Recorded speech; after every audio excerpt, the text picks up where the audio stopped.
Previously on Ownage Pranks. I called a restaurant owner in Canada who wanted to hire a baker. I decided that Alexander, my African character, would be a fitting candidate. And let me tell you, the owner was not enthused about the possibility of adding Alexander to his staff. The tiny cake is a cupcake. Okay. Bye, I gotta go. I told you, I'm sorry. Do you know it? Do you know the cup? No, I don't know it. I'm sorry, I've got to go. How can I hire you if you won't listen? Alexander was driving this guy up the wall. Yeah, if I knew he was there, I would have I've got to go! I've got to go, I'm sorry, sir. So I decided to call back as the manager of a nearby Tim Hortons and made him think that Alexander had used him as a reference and lied about working at his restaurant. How was Alexander? Was he on top of it? Did he come in on time? Just kind of curious if you had any insight on what his... Yeah, you know, it was good all around. I was shocked that Nestor was willing to give Alexander a fake job reference after how crazy he drove him. But Nestor is such a nice guy that he was willing to help Alexander out. He's without a doubt the most patient Canadian man in the world. But since this is a prank and all, I just had to make him regret giving Alexander a recommendation. You know, we ended up hiring Alexander after we got your recommendation. You know, you spoke really highly of him.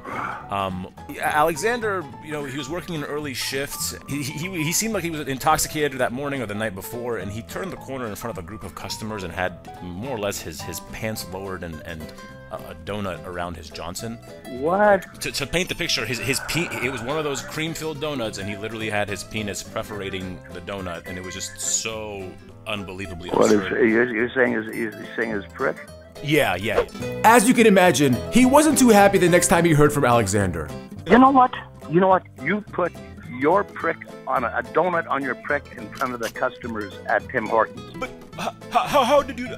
How do you... I just talked to the guy. I just phoned. I don't know you. I haven't seen you. I don't want to know you. Please, get help. Bye.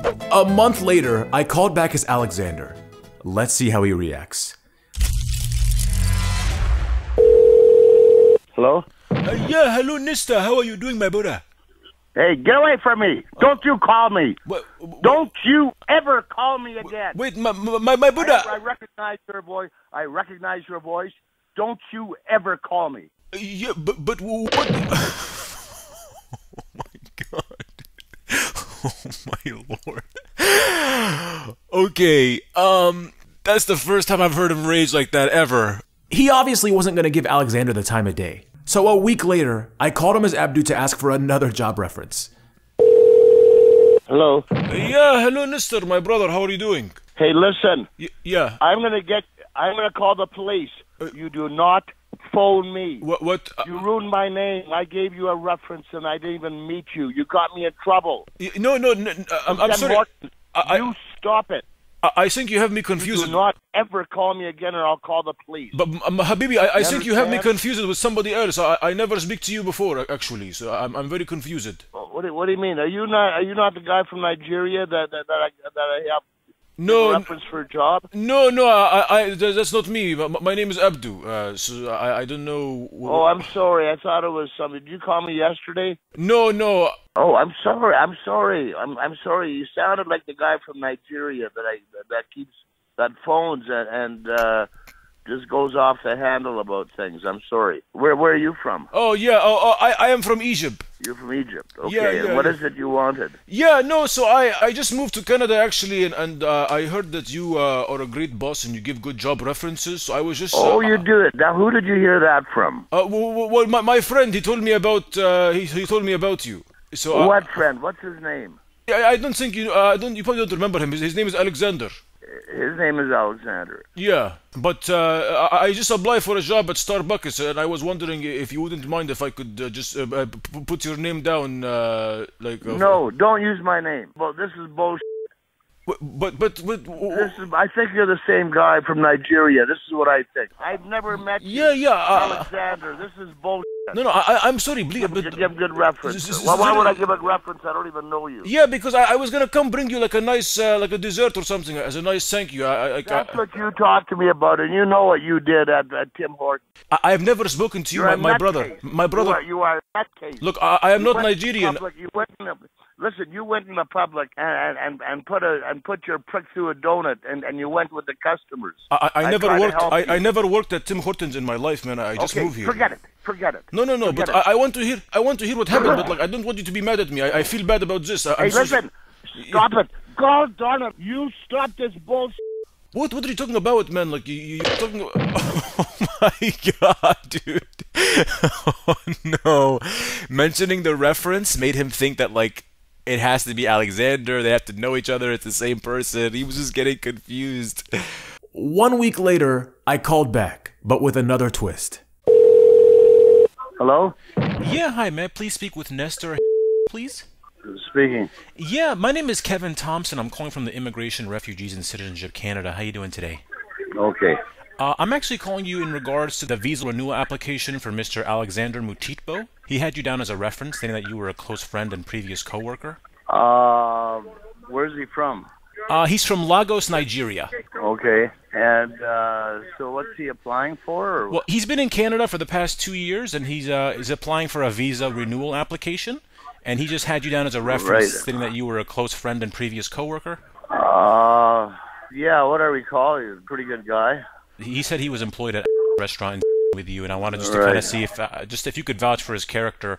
Yeah, I deal with so many people, but ostensibly on the surface, I think the guy was a pretty good person or a good character. And would you consider Alexander to be a threat to Canada's national security? I don't see how or... Perfect. And can you attest to any illegal activities performed by Alexander Mutitbo as a resident of Canada? As far as you know? No. Okay, all right. And again, thank you. I don't know him that well. So, but but what little I know is positive. Okay, great. Like I said, I deal with a lot of people, so I can't. But he's had other places that he's worked at, right? He had you noted down as the preferred point of contact, so I think you're the main reference here. He showed that he worked at a restaurant in a Tim Hortons position. Did you call Tim Hortons or anybody else? No, we didn't call Tim Hortons. He had you down listed as the lead reference here, so Oh, he did. Yeah. So based on your referral, we're going to go ahead and renew Alexander's work visa, so he'll be in Canada for the. Let me see here what his application he applied for. Okay, yeah, he'll be in Canada for the next 10 years. Next what years? 10 years. 10. Okay. I thought you said 3 years. So he's eligible for a long-term work visa, with an actual verbal reference. So hopefully he'll take you out for a couple drinks or something as a thank you. There's not one reference seem weak when someone's been here for 2 years.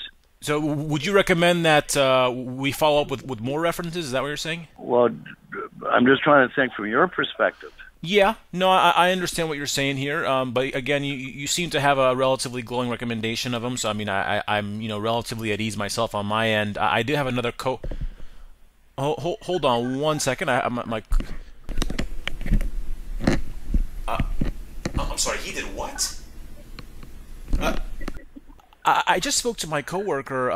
He, I guess, just you were mentioning calling another reference. I guess he just got off the phone with his previous employer over at the Tim Hortons donut location. Were you aware of any incidents over at Tim Hortons, his previous place of employment? I don't know too much about it. Gotcha. Yeah, because apparently there's an incident where he was let go regarding just some indecent exposure. Is that right? Yeah. Okay. Well, were you aware that Mr. Alexander Mutitbo was putting, I guess, donuts and other pastries around his genital region? Because that's apparently what happened over at the Tim Hortons location. Well, I can't comment on that. That doesn't sound very, very good. Were you possibly giving him just a positive reference because you generally don't give bad references, or would you genuinely recommend it? I would give positive references because I think people need all the help they can get. People come from very desperate areas from around the world, and I would be the antithesis or the opposite of a Donald Trump, put it that way. He might need a bit of help, I don't know, but he could have maybe he needs a bit of help to be in a new country and to make a better life for himself. So yeah.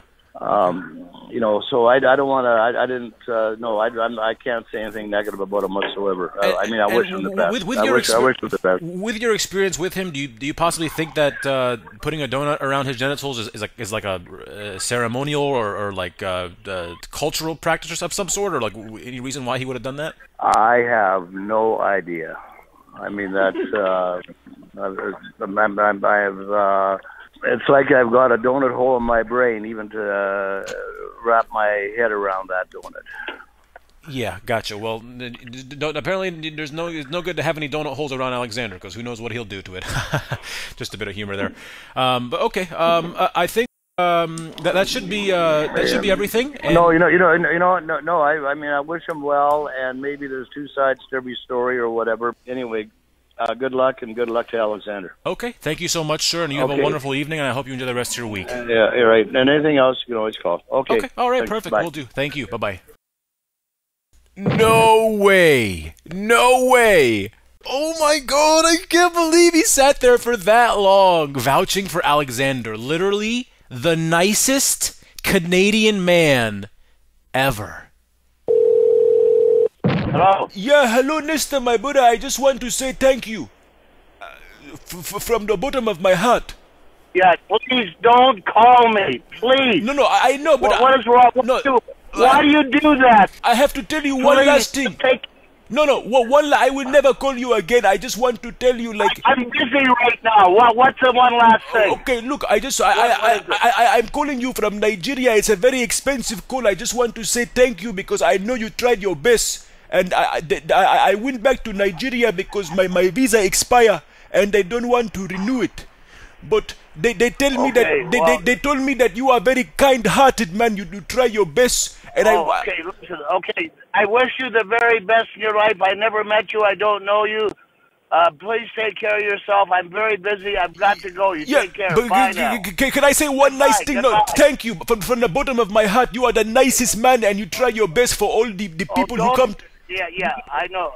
But you are really an admirable guy. I just want you to know the next time you come to Nigeria, you have a place waiting for you, and I have one bed and all the cake in a cup for you anytime. I'm not going. Okay, I gotta go. I'm in a meeting. Okay, but thank you so much, my brother, from the bottom of my heart. Okay. And I hope good luck to you. You tried. Okay, good luck to you. I gotta go. You tried to give me a reference, right? I know you tried your best. Okay. They told me you tried so hard, and I will even pay for the plane ticket to come bring you. Okay. Okay. Look, I just want you to know have a good life. Goodbye. I'm in a meeting. You don't understand, sir. I've got to go. I'm in a meeting. I can't talk to you. But you sound like you're driving in the car. I just want to say thank you, my brother. Like I just walk because I'm in a meeting. Talking. I've got to go. I hope you have a good life. I know, but you try to help the.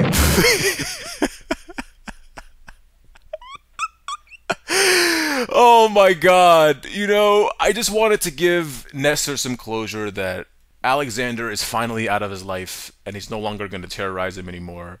The crazy part is that if somebody calls about Alexander, he's happy to like talk for so many minutes and just talks like endless conversation. But the second he hears Alexander's voice, he's like, I'm in a meeting, I don't have time. He just dreads Alexander. Again, literally the nicest Canadian guy. Jeez, what a fucking... My brothers, Nesta is the true MVP. I literally cannot believe that Nestor would still vouch for Alexander after all of that. But luckily, Alexander's back in Nigeria and won't be calling Nestor anymore. If you guys enjoyed this and me delivering on part 2 as promised, smash that like button down below. And remember to request your own pranks on my website, ownagepranks.com. The link is in the description, and we'll see you subscribers again next week.